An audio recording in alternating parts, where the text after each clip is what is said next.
නිදහස කියන එක ලොකු අවුලක නේද තියෙන්නේ මාමේ? නිදහස කියන දේ අපිට ඕන නේද? ඕක පුතා මේ ඇත්තම කියන්නම් අද අපි නිදහස් දවසේනේ. නිදහස කියන එක කතා කරද්දී ඇත්තටම නිදහස කාගෙන්ද මේ අපි ඉල්ලන්නේ කාගෙන්ද නිදහස ලබා ගන්න වෙන තියෙන්නේ. ඒකනේ ලොකුම ගැටලුව පුතා.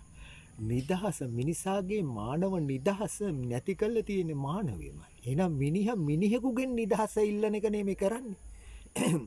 ඒ නිසා මිනිසා මිනිසාගේ නිදහස ඉල්ලන. මිනිහාගේ නිදහස නැති කරපු ලෝකයන්නේ තියෙන මිනිහා නිදහස නැති කරලා තියෙන මිනිහගේ මිනිසමයි.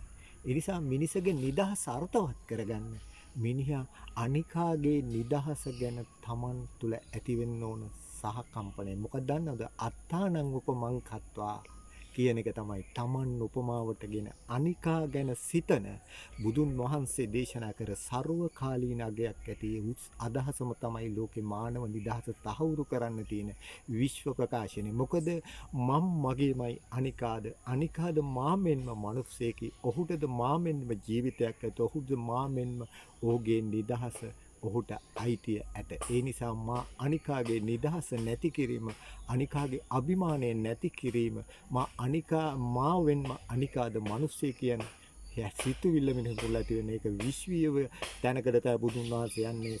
ඒ කියන්නේ සබ්බේ සසන්ති දණ්ඩස්ස සබ්බේ බායන්ති මච්චුනෝ අත්තානං උපමං කତ୍වා නහනෙයන ගතේ. ඒ නිසා මානව නිදහස විතරක් නෙවෙයි සියලු සතුන්ගේම නිදහස පදනම් කරගත්ත විශ්වීය දැක්මක් ඇති සම්බුදු දහම මේ නිදහස අර්ථවත් කරලා තියෙන වටිනාම ආධාර තමයි අත්තානං උපමං කତ୍වා නහනෙයන ගතේ.